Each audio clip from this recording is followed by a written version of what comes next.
All right, man, look, it was a great fall, and we had a chance just the other day, and that's what we want to share with y'all. We had a chance to bust out the Gamos pellet rifles and go squirrel hunting. We was down to the last little bit of squirrel season, and this was the first year we didn't do the Gamos Squirrel Master Classic. So what we did, Ralph and Vicky Cianciarulo, Jackie Bushman, the Buckmaster team over there, as well as ourselves and some other influencers, we all just took a day at the same day and went squirrel hunting, and we recorded the outing to show how fun squirrel hunting is. And I'm gonna go and tell you, our hunt was tough. But I will say, when it comes to squirrel count, maybe somebody else won, but it wasn't official because it wasn't a true Squirrel Master Classic. It was just a day of celebrating hunting with the pellet rifle. So we had a good day and we had the most fun. So if it's an award on the most fun, I think it goes to us. We ended with a great lunch at our favorite restaurant up here in Pine Mountain. Man, it's just so refreshing to go squirrel hunting. But obviously, if you're seeing this right now, you realize that squirrel season's over. Now we're getting into turkey season, so we're shifting gears. So we wanted to show y'all the day that we had out just for our buddies. My dad, I brought my little boy with me. We had a good time shooting the Gamos, knocked down some squirrels. First year we hadn't done the Squirrel Master Classic, but we still try to go squirrel hunting a lot. Actually, my dog's running around here now, so we always love that. But now we're starting to get turkeys on the mind, so wanted y'all to kind of ride along with me. We're gonna check out some stuff and see what's happening back there. But always chasing the season. Deer, turkey, elk, squirrel, rabbit, grasshoppers, crappie, bluegill, bass, and cornbread and buttermilk. Happy time, spring is almost here, and a lot of fun things are happening. Right quick, I want to show you all this, but we got a brand new bone collector edition of this Swarm, and it's unbelievable. It's a Gen 3i, so the way you load this gun is phenomenal, man. And I'm telling you, Gamo, they really did reinvent the wheel when it comes to hunting with these pellet rifles. They got a lot of knockdown power. This is a 22 caliber. They got a lot of cool new technology in the works. But while I mention this gun, I also want to mention, be sure to subscribe, man, if you like what you're seeing. And we're just going to continue on. I'm looking forward to y'all seeing what these guns do in action. And I'm also looking forward to showing y'all a little around and kind of getting ready for in the squirrel wrap up and the beginning of turkey season. All right, we finna get at it. They ain't doing the Squirrel Masters over at Jackie Bushman, so we're gonna have one right here at down in Dixie. We're finna get at it, see what we can do with these squirrels over here in Georgia instead of Alabama. But we are still celebrating in honor of the Gamos Squirrel Master Classic. We're still going out and hunting, and we've been talking a lot, been talking with Jackie Bushman a lot, been talking to Ralph and Vicky a lot. And so it's just kind of an annual tradition that reminds us, where did our roots come from? Yeah, we hunt deer, we hunt turkey, we hunt elk, man. We've been all over the world hunting, but if it wasn't for our dads taking us squirrel hunting for the first time, you know, where would we be? So you got to start somewhere. So we celebrate this time of year squirrel hunting. I saw mine. I just hit right here, right there. I want to be like you, buddy. I want to be knocking fire from, huh? You know, we're competitive, but in this case, we're really not even competing. We're just squirrel hunting. However, in the honor of competition, I'm sure we will kill way more squirrels here with this team. I even let my main shooter, this boy right here, stay out of school, and he is mad at squirrels. And I don't know if we're gonna get his mama to make us some squirrel and dumplings, but we're gonna knock some squirrels down today. Happy hunting. And we got an edge. We got Dan and Rose. We got our own squirrel dogs, and they have been champions at the Squirrel Master Classic. Get that thing sighted in, Waylon. You ready, baby? Them old red pellets right there, them red fire, that's the ones I like, Pawpaw. Is that what you're shooting the small, the 17? That's a 177. Yeah, they make it in a 2.2 also. Oh yeah. I like it. I think I'm ready. Here we go. Here we go. We do it every year. Waylon, what's up? We squirrel hunting today? All right. Pawpaw getting dialed in. Squirrel Master Classic is always this time of year, and so been talking, and it actually we get to sell them some pretty good whoop tickets out there with my buddies Ralph and Vicky Cianciarulo, Jackie Bushman. But we are, in honor of the Squirrel Master Classic, we're celebrating squirrel hunting with these pellet rifles. And so we're going out today, and we're just gonna spend all day just having a good time fellowshipping. So normally I'm talking a lot of trash, and I see that they have been talking a lot of trash. trash. I've got no trash to talk other than I got my son. He's sighting in his little bone collector pellet rifle, and he's gonna be our dog handler. But one thing we have is a little notch above. We got our own dogs, so they live here on the farm. So we're gonna be doing a little squirrel hunting today, in between deer and turkey season. So God bless America. God bless our rights to hunt. In this case, with the old Gamo adult pellet rifles, we're gonna be knocking the fire out of some gray squirrels, and I've been seeing even a few fox squirrels down here on the back end, so maybe we'll get a few of them. Y'all stay tuned. Let's go squirrel hunting. Good job. Dan, load up. Stay right here. Y'all stay. We're gonna go in a minute. Sit. Yeah. Oh, let's go squirrel hunting, boys. Let's go. Let's go. Let's go. Y'all stay. Oh man, they don't get to do this a whole lot, not as much as we want to. Shoot, January and February, that's their months. All right, y'all stay right there. Everybody smash that like and subscribe button right now. Yeah, baby, subscribe, bone collector. All right, all aboard, all aboard.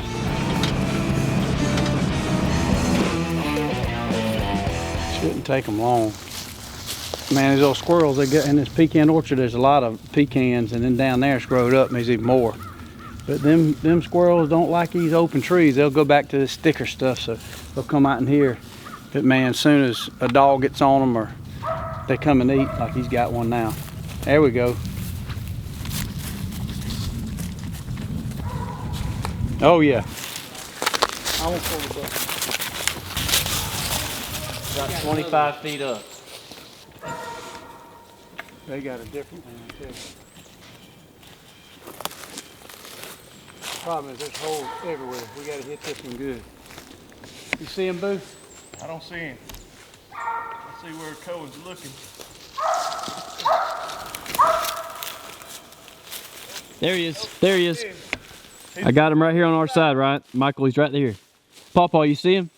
You know, he's right on the back side. Look, you see that black? Oh, there he is, yeah. He's in the vines, Michael. Like, Oh yeah, I got him. right To the right of the black limb.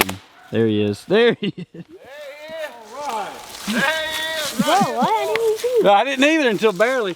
Once, that's the way you do it. That is exactly for Ralph and Vicky and Jackie Bushman. Our first shot, one pellet, and we dropped him right there. Good job. Hey, let's go down there. Well, they got another one trees. Look here, Whaler. He done gave him a bath.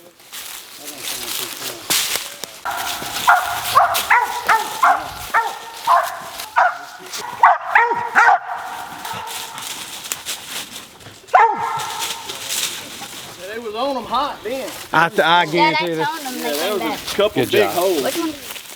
above that nest. Right on that little dead limb. Oh yeah. I got him right there. Y'all me pop him? Got him. Get him. Let him go. Easy, easy. Hey, man. Hey, sorry, Kenny. I think I misaged him. I don't think it's a 3-year-old. This is awkward. I'm standing here with my neighbor, and we have made a decision not to shoot any squirrels until they're 3 years old. I think this is a 2-year-old. Jackie Bushman and Ralph, they put a lot of peer pressure on us. It's their fault. Oh, there's a nest right there.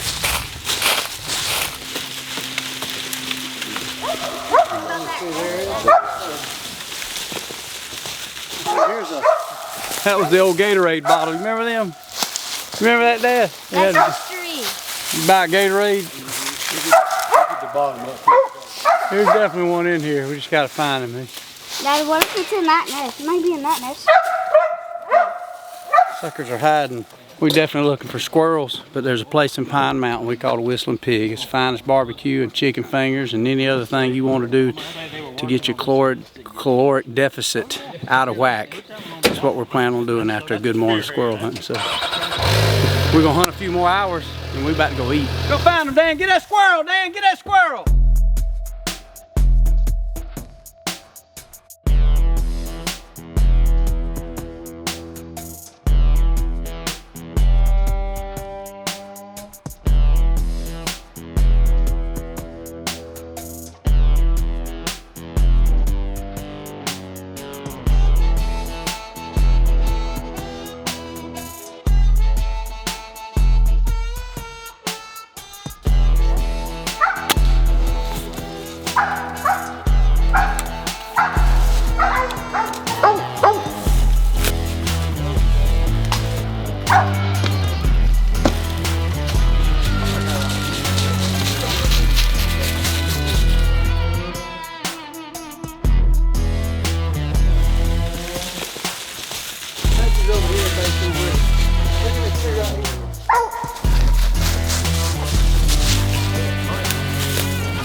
I can't really get to them.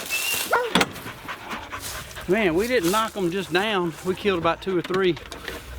Only a couple hours, but it's warm, getting warm fast. Kind of into squirrel season, moving into turkey season. Here it is. So, but we got a couple more days. We might give it another shot in the morning. But we did pop a few. We got to work the dogs. They're a little fat and lazy, so they was a little rusty. We were a little rusty, but the times we had that was veteran good times for sure. All right, let's go back. Let's go find some lunch.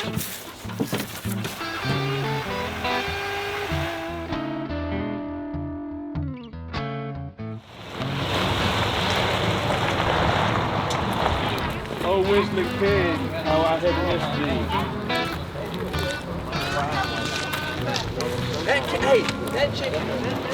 We had a squirrel hunt this morning. It didn't go real good, so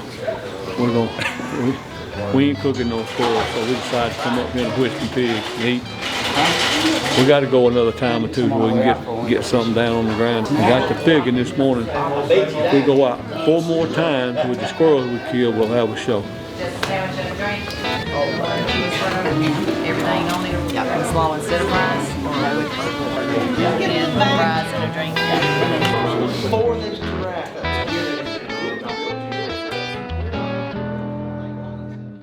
I'm gonna put on some boots and let's ride around and go check the latest what's happening on the farm here. Mr. Rogers slipped into different shoes every day when he got home from work. So am I.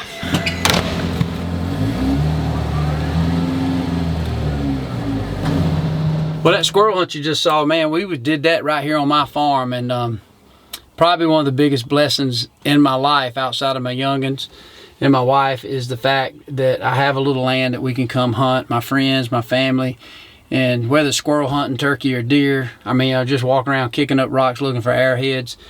It's so nice, man, because it's almost like our own Disneyland, and as fun as squirrel hunting is really as fun as everything is. For me, going into the seasons or chasing the seasons is just as fun. So now that we actually knocked down a few squirrels and you saw that, now we're up here and we're basically just kind of going to go over and talk about some of the things I got going on, because I love to plow, I love to plant, I like to give back and plant a lot of stuff for the wildlife. And my grandfather, or Papa, he'd be freaking out, man. He couldn't believe that you would plant something just for the deer to eat. Most of the time, all the old school people was planting something and hoping the deer didn't eat it up. All we're trying to do is plant it and hope the fact that it will come up and they won't eat it up before it makes a crop. And so now we're kind of transitioning, getting into more turkey scouting. We're kind of going to get back down in here. I want to show you a few things I got going on. Here's one thing I'm doing this spring, and I'm really excited about it. And you notice I already got posts. I say we, but I bought me a good chisel plow this past year. And so, man, I have ripped up this whole area right here. And I'm gonna plant me a bunch of corn out here. I mean, we're in the South and we used to do a lot of corn, you know, planting a lot of row cropping, beans and corn, but mostly what we do is drill in, you know, oats and clover and different things. But this year, I'm gonna plant this all in corn. There's probably about 7 acres right here.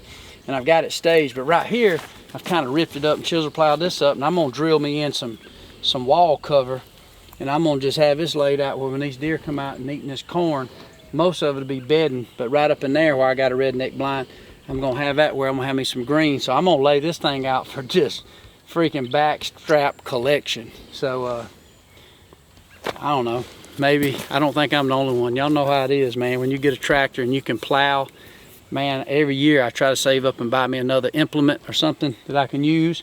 I've been talking to some different companies. I want to buy me a good corn planter, like, you know, 2 or 3 row corn planter. I don't know, something me and my dad, my children, we really like to do. Notice right here, it's this old grown up pecan orchard. Now on that side, we still farm all the trees, but on this side, I've kind of set me up a little windrow here, and I plant me some blocker every year.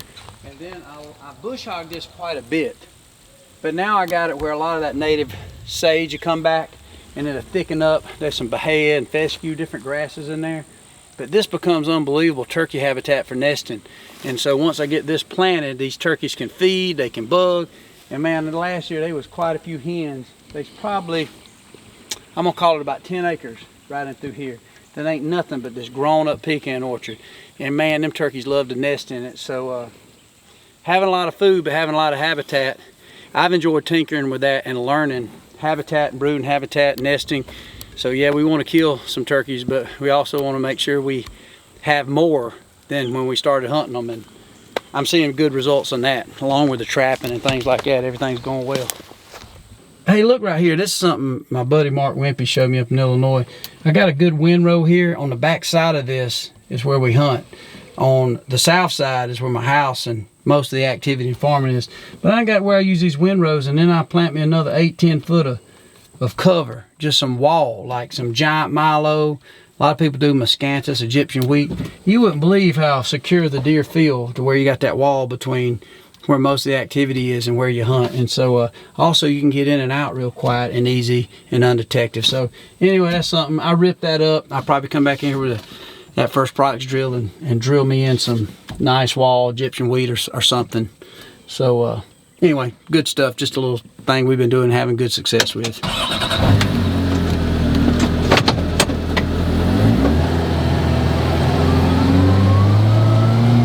I want to show y'all something, man. I've always thought this was cool, and this time of year it becomes more obvious and prevalent. But notice right here is starting to warm up in Georgia, and these real pretty little daylilies are coming up right in the orchard. But check this out. You can see right here, and you ever see this, especially in the South, really everywhere, Midwest the same. Man, there's an old home place that's set right here. You can see where it was kind of dug out, and you can see. And for me, I always try to imagine, you know, one is, you know, I don't have a metal detecting machine, but I've always wished I did so I could come out here and look for stuff, because there got to be something here. But it is very obvious that there was a home here way before these pecan trees were here. And you can see where even back in the day, they do a little gardening, and they got some of these daylilies. And it looks like it was a pretty decent house, but maybe that was the front porch. You know, maybe that was, I don't know, but 100% I know that's what it is. And I see this amongst my property, and I see that every year in the spring when these new flowers and these lilies start to come up. All these were planted in just remnants of, I don't know, was it late 1800s? Was it 1900s? I just know it was long before I bought this property. And that's the thing I like about living in the country. And this spot right here is really cool. I just come down here and just, I don't know, like, man, I wished I could have come up, even though my house is sitting not far from here, come up and talk to these people and see how life was when they lived here.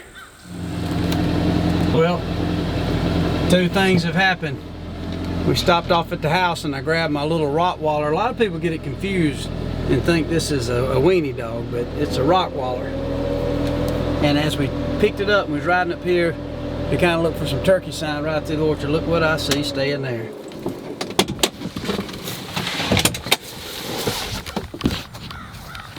Here, look at this.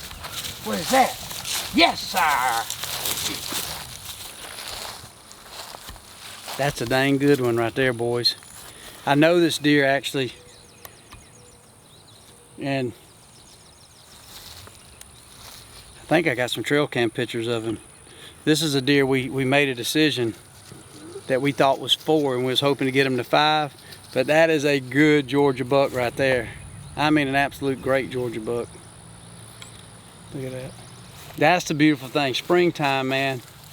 You never know when you're riding around here looking for turkey sign. That's what I love about turkey hunting. You're walking around in the woods, you get a chance to find sheds and find sign that you never really get to see otherwise, because you try to stay out of them sanctuaries when you know, deer hunting. But turkey season, man, you can walk around and check it out.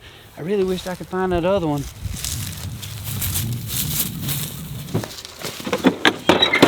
I did want to take a little time and talk about some turkey calling, because we get asked a lot of questions about turkey calls, turkey calling, really just turkey tips in general, because obviously turkey hunting is something that if you dabble into it, it becomes a passion. I mean, it just is something you can easily become obsessed with.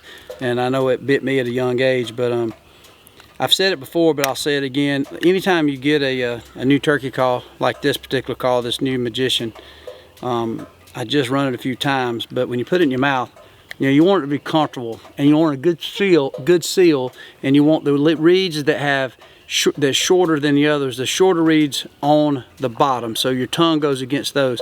A good seal in the roof of your mouth, and for instance, everybody's mouth is adjusted different or bigger than others, your palate. And so you can bend these frames to adjust. I like to keep them exactly where they are because the call manufacturer, in this case made over in Alabama, you know, it's better, and they stretch specifically to this standard frame. So you get your mouth making any kind of noise, any kind of noise.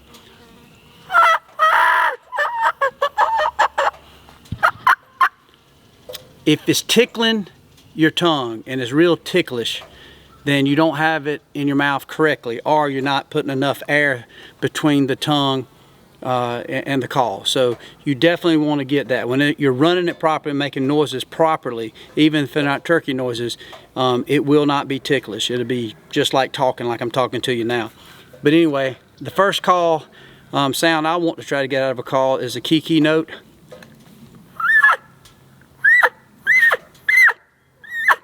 Almost like a cow call. You know, but if I can get that high end, I typically can get the low end to come with the rasp built in this call.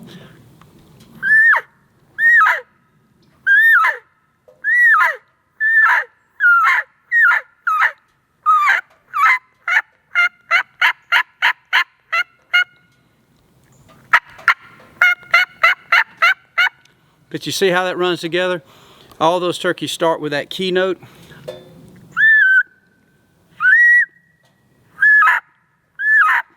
The old box call or the friction call, say a pot call. Yeah.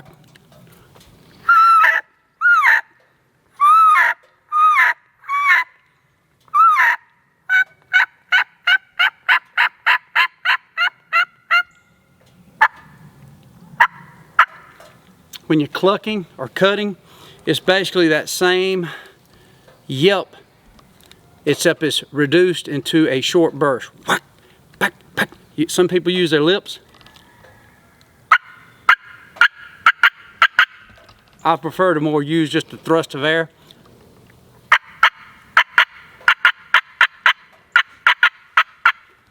Depending on the situation, I know a lot of my turkey calling buddies, when they yelp, they would really roll their jaw, almost like a singer. So once again, I always call a turkey call. It's more than a call, it's a musical instrument. The calls that I think are the most important are soft yelps.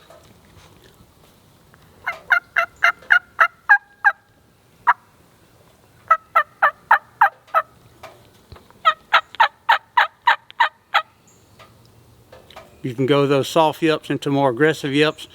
A lot of time a hen will build up to it.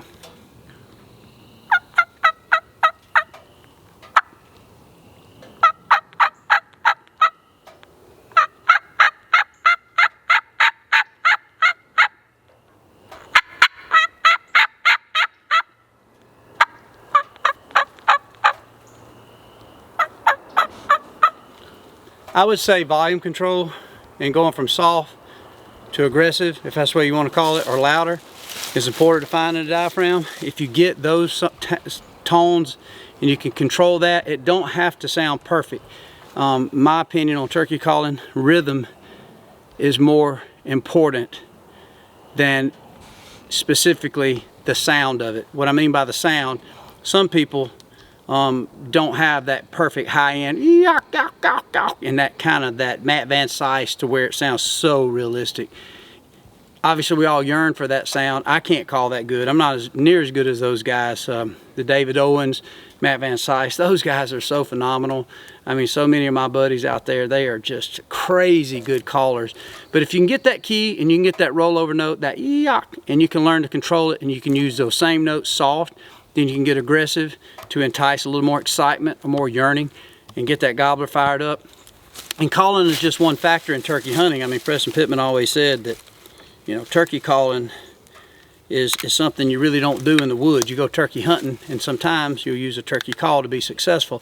And I think that stands true. I mean, when I'm hunting different places, you know, when I'm here and I hear a turkey gobble, it takes on a different complexity than if I'm on a piece of public ground or if I'm on a different place that I'm hunting, maybe a friend of mine's property, because I don't know as much about the property. I don't know where all the fences are. I don't know where the washes are. Here, man, anytime you own a piece of property, you know, whether it's 100 acres or 5,000 acres, typically you have spent a lot of time on it. One of the funnest things you can do is walk in property and get to know it. Not just through a map, but I'm talking about boots on the ground. So this particular place that I hunt here in Georgia, man, I feel like I know every rock. I truly don't, but I know the habitat. I know when a turkey gobbles, what's in between me and him. I know if there's a creek in between him and I know if I'm on the high spot and he's got to go down to a low spot to get back to me to my high spot. So I might immediately know that with my call, I need to get around. Even though I feel like I'm on high ground, I know enough to know that this turkey's going to have to come down a ridge and come back up a ridge to get to me. I might decide to go and make an aggressive move and get all the way around and get parallel him on that same ridge. So it's subtle things like that help kill turkeys. One thing I've already noticed in our trip to South Florida is, and I've already noticed based on my scouting here in Georgia, we had a phenomenal hatch in Georgia this past year where I'm at. I'm seeing droves of jakes up to 5. I saw one drove of 8 jakes back here in the back, and I think it was 8 or 9 in a clover field. I got a picture of them. They're just standing out there grazing on clover. It's pretty cool, my wife and I. And so anytime you see a lot of jakes, just a good rule of thumb, you can go ahead and rule out that decoys are not going to be very effective. There's a lot of people that tell you that decoys are cheating, and they'll say that it immediately entices a gobbler to come immediately and their fight mode comes on. That can be the case. It's no different than obviously using aggressive and sexual hen calls. When they're wanting to breed and they're alone, a lot of times they will go inside out and they're coming to the sound. So decoys are just another visual response. But a lot of times if they see what they think they see, it can go against you. In the case where you got a good hatch and you got a lot of jakes, even those dominant turkeys get very nervous of the social structure. You always liken it to the mall studs. You can sit around and think you're pretty cool and nice looking. You walk around, it's like the mall studs hanging out at the Dippin' Dots when you're a teenager, and then they flexing on you. Every time you come up, they run you off. That ain't really the best analogy, but if you think about it, what does one lone gobbler, even though he's a mature turkey, maybe a big old 4-year-old turkey, what can they really do against, 8 to 10 jakes? And if those jakes have the right attitude, they will take over a flock of hens. I've seen it happen, and they will at least get things rolling to the point where these big gobblers become call shy. I've even seen it in Texas where you'll have 20 jakes chasing 2 longbeards around. I mean, chasing them around like they're playing tag. So it's important to know that even though you think rule of thumb, certain things happen, whether you call, whether you're using decoys, no matter how you're hunting, everything changes with that year and that circumstance. It even changes within that year with the different stages. The jakes that were dominant to this group of gobblers or longbeards or one longbeard, certain situation can happen and that longbeard just bow up and beat the tar out of a couple of them jakes. He's got the flop back. He's back dominant. Now you're back in a situation that his confidence back. Maybe that jake decoy changes the game out in an open field. Prior to that, you could have that turkey coming in on a string to a call, have him dead, and because you decided to cheat, according to some people, set a jake decoy out there, that turkey stops at about 70, 80 yards, tucks his wing, and walks out. I've seen them turn around and run out, and people say, oh, they're decoy shy. No, they're not decoy shy. They're not smart enough to know that's a decoy. You're talking his whole brain is the size of that right there, not big as a golf ball. No, they saw a turkey. It's a decoy, but they're realistic nowadays. He saw what he was afraid of, another gobbler in his terrain. He left. He didn't want to have to fight again. So be careful and pay attention when you're scouting. How many jakes do you have? How many 2-year-olds? You got wads of 2-year-olds. So you find the situations that could really sync up to decoy use. You can bring the situation that syncs it up to just soft calling. You might have a lot of hens. The hens are gobbled up. The hens are really got the flocks of turkeys by the time you get a chance to legally start hunting. What you'll find is you better call, but you better call subtle. You better be a girl's girl. You better start calling and working these hens, because these hens are not wanting a bunch of racket. They're not wanting a bunch of stuff. Keep in mind, none of these turkeys know you. I don't care if you're Matt Van Sice and you're that good a caller. Yes, you talk good, but just because you walk in and there's Celine Dion singing in your home, and you've got a couple daughters, you got a wife, you got a grandmother, or maybe you got your mother-in-law that lives in the home with you. Well, Celine Dion can be over there singing the song from Titanic. It's beautiful, but you're thinking, who is this? Who is this? What a great voice. But who is this in my home? I'm uncomfortable. So many people get so dialed into what they think But you got to think of the subtle things. These hens and these gobblers live with each other all year long. Well, they do separate out, but they know each other. The social structure is insane. So there's nothing I can do to sum it up in this YouTube video. But what I can tell you is, as you get good and as an experienced turkey hunter, you'll start realizing that there's nothing that's foolproof. Think about this. If anything was foolproof, you would never see a field turkey. Ever. If decoys were 100% successful in tripping that trigger, you would never see a field turkey. If calling a turkey in always worked, you would always kill them every time. They're always going to win, but you start finding different ways that you can use based on the social structure, based on the situation of the flock, at the timing of that morning or that day you get to hunt. And there's so many things out there that can help you be successful. At the end, you're only going to get so many turkey tags. You're only going to get so many opportunities. Most of us, in this case, we have a chance to, kill 1 turkey or 2 turkeys, say in a state. Most of us only get 1 of those turkeys, and then sometimes people and hunters get confused with hunters versus poachers. Look, just like in any situation, we got liabilities and we got assets, but those people are hunting turkeys by legal means. They're assets. They're the ones that give back. So in the end, what I will tell you is go hunt, have fun, pay attention to these subtle, simple things, the social structure, and I promise you, you'll be successful. We just had good luck in Florida. Saw a lot of jakes down there. And right now we're in a situation that we're getting ready to partake in a lot of hunts where we're doing a lot of guiding. We're taking a lot of kids hunting. We're taking a lot of different celebrities that's never hunted. We're taking a lot of people that bought hunts off auctions. We're taking a lot of people that they have an opportunity to give back and an opportunity to buy a hunt. So we are so excited about the season, excited about y'all. Please share your success. Be sure to subscribe and stay tuned. We got a lot more coming at you this spring. We're going to have a lot of the uploads of the Can't Stop the Flop that's already starting on My Outdoor TV. MOTV. Download that app and check it out. Stay tuned here. We'll let you know all the latest happens on Bone Collector and Can't Stop the Flop. Love you guys. Happy hunting. Happy spring. Let's go, baby. Let's go.